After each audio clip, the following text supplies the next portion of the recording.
Welcome to another episode of Eagle Rock Hi-Fi. Today is going to be an REM based episode.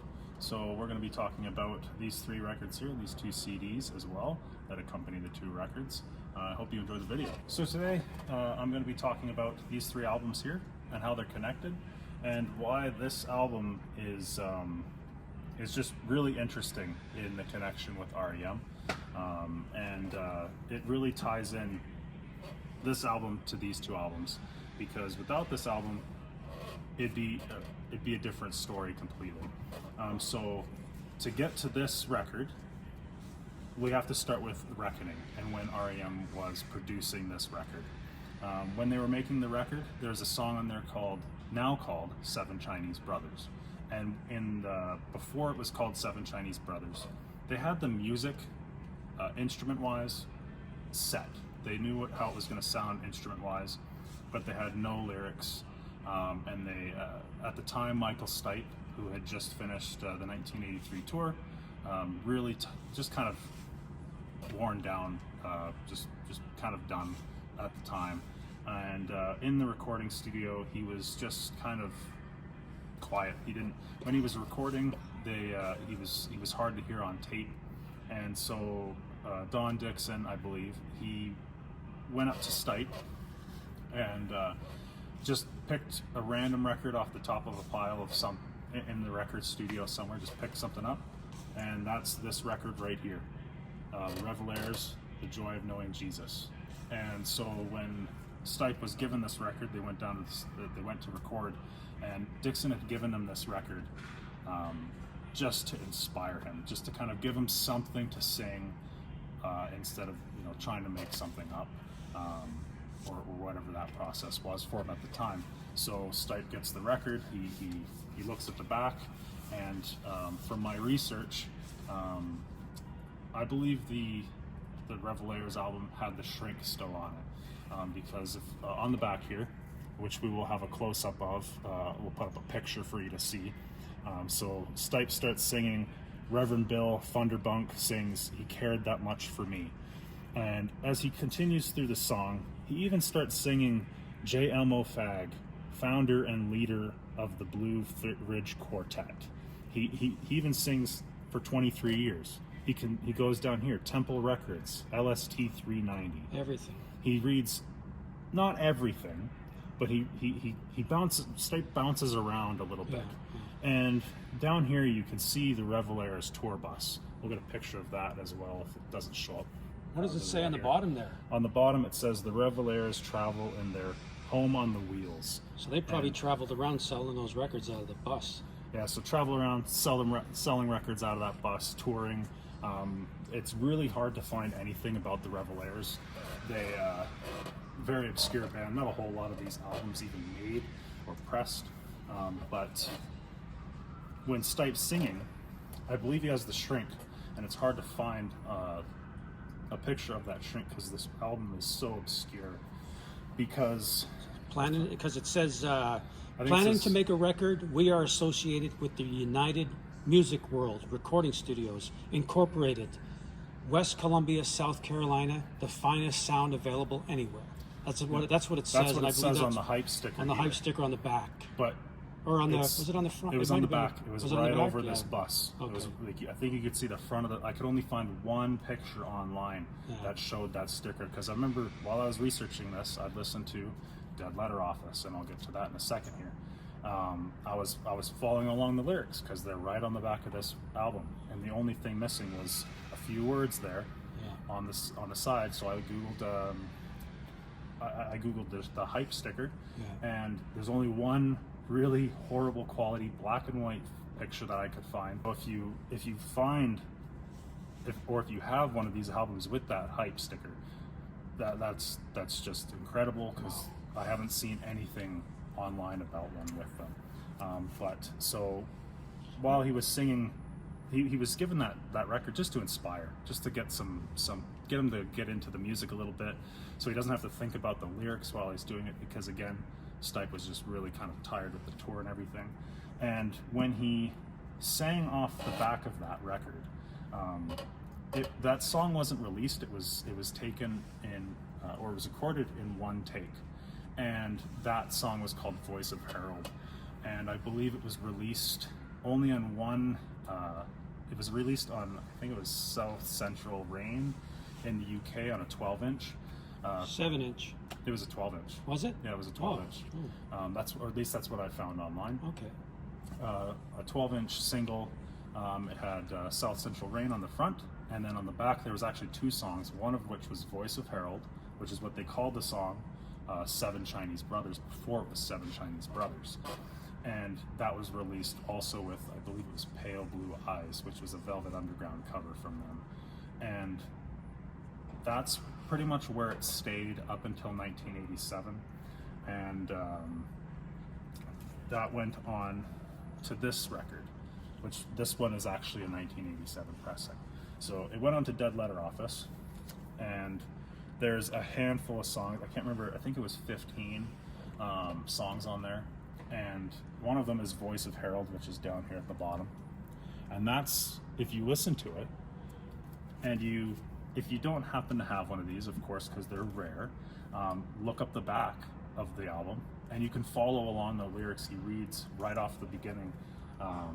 Reverend Bill Funderbunk sings, he cared that much for me. Yeah. It's right, that's where he starts, and you can follow along, but it's just him singing off the back of that record on Voice of Harold. And so Dead Letter Office, they didn't, it's a collection of songs. It's outtakes, right? It's outtakes. There's also some different there's also some covers, I believe, like Toys in the Attic from Aerosmith, and a couple other ones I can't remember at the moment. But there's a few covers on there, and I believe there's also a few Velvet Underground covers. And something I had found in my research as well is R.E.M. was obviously a very big fan of Velvet Underground. They did lots of covers for them. I believe there was Aerosmith was a bit of a inspiration for them, and then I think there was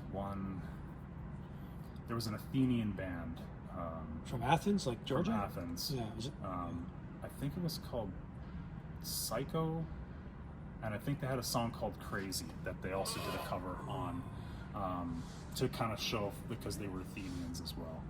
And so Dead Letter Office, it was released 4 weeks after their last studio album with IRS, and Peter Buck, actually the guitarist, he had some doubts because he was worried people were going to take this album and think of it as R.E.M. just trying to do a money grab, because it was just released their latest album was released just 4 months prior. And this is actually not a numbered album release. It's just an album. It's just a bunch of outtakes and covers. Fans loved it, and it was really well. It was really well received. People loved it, and at some point, I can't remember the exact year, they actually did a CD, and when the CD released, they threw on, I think it was 5 extra songs, I believe. Lower Wolves and Down, so Gardening at Night, Carnival of Souls, A Million, and Stumble. I believe that was from Chronic Town, yeah. Chronic Town, yeah. And that was actually the only way to listen to Chronic Town songs on CD up until they released a box set, I believe, at a later time. So it was kind of interesting to get Dead Letter Office, but you also had these songs from a different album as well that you couldn't listen to on CD up until a later date. So interesting for a couple of reasons. But Voice of Harold only existed because Don Dixon randomly picked up The Joy of Knowing Jesus, and Michael Stipe read off the back of it. It's just a really cool story. This could have been any record. If something was just one more record on top of that, it would have been something completely different. It's a really cool album cover too, just very retro looking. Yeah, it's a gospel record as well. Of course, you probably figured that out from the name. But it's just really cool, really obscure, really interesting cover art as well. Just really, really interesting record. And because there's not so many, or there's very few pressings of that record, it's become extremely valuable due to its rarity, the ties that it has to REM history, and just the rarity of it. And if it was something a little bit more common that REM or Stipe had sung off of, maybe it wouldn't have been so valuable. It just happened being extremely rare, very interesting record that he sang off of. Yeah, and I think that I think you researched all the Revelaires people, right? And I tried to find as much as nothing, I could. There's right? nothing on Revelaires. When I looked up Revelaires, I believe I was getting different artists. It didn't seem like it was the same band. I could get things showing on Apple Music and whatnot, but there wasn't anything that I could find that said it's these Revelaires. But even the members are like, you can't find anything. I can't about find them, any. you know? I tried to search up how many albums they produced, the production numbers of this, and just how many albums the Revelaires made during their time, and I couldn't find anything. It's extremely hard to find. Just kind of like I mentioned when I was listening to Voice of Harold and trying to follow on with the lyrics, and there was that hype sticker that's not there.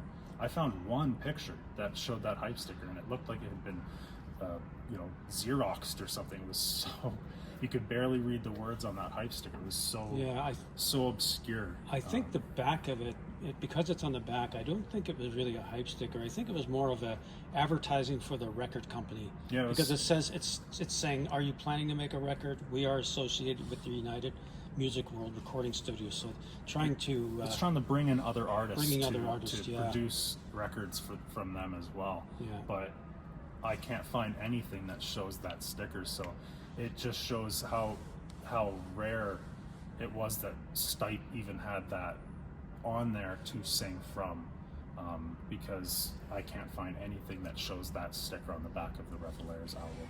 And to just to wrap it up a little bit, Reckoning by R.E.M, that song Voice of Harold that Stipe sang in that one take in '84 off of The Joy of Knowing Jesus, it eventually became Seven Chinese Brothers, and it's a great song. It's a great song.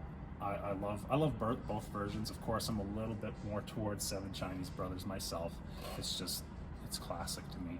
But the story on how it became Seven Chinese Brothers is just extremely interesting. It's a really cool album that he got to sing off of. It's a really cool album that they produced after he was able to find the lyrics. I definitely recommend checking out the Reckoning album. It's a really cool story behind the Reckoning album as well. There's a couple other songs on there. I believe Don't Go Back to Rockville and Pretty Persuasion.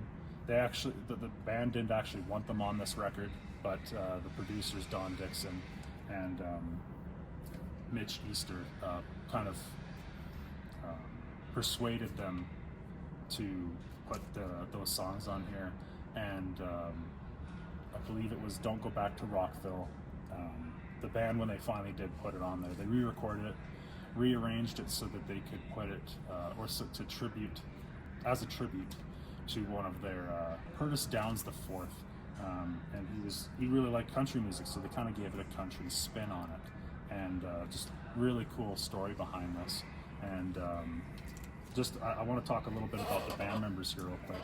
So Michael Stipe, obviously vocals, Peter Buckley, guitar, banjo, mandolin, Bill Berry, drums, guitar, bass, and piano.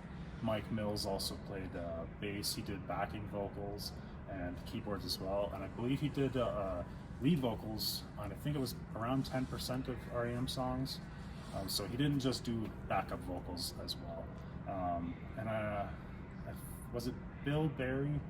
I believe in '97 he suffered a ruptured aneurysm on stage, and was forced to retire at that point. And the band continued touring until was it 2011? Yeah, I think I believe they toured until 2011. And what they did, in absence of Bill Berry, is they had guest drummers come in and play for Bill Berry instead. But eventually they retired in 2011. I do believe they do tour randomly at times, doing some things here and there, but for the most part they consider themselves done touring at this time.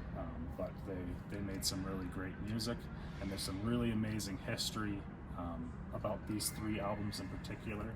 And the Revelaires, The Joy of Knowing Jesus, is just for diehard R.E.M. fans, is just a really cool piece of memorabilia to see, and if you're lucky enough to have.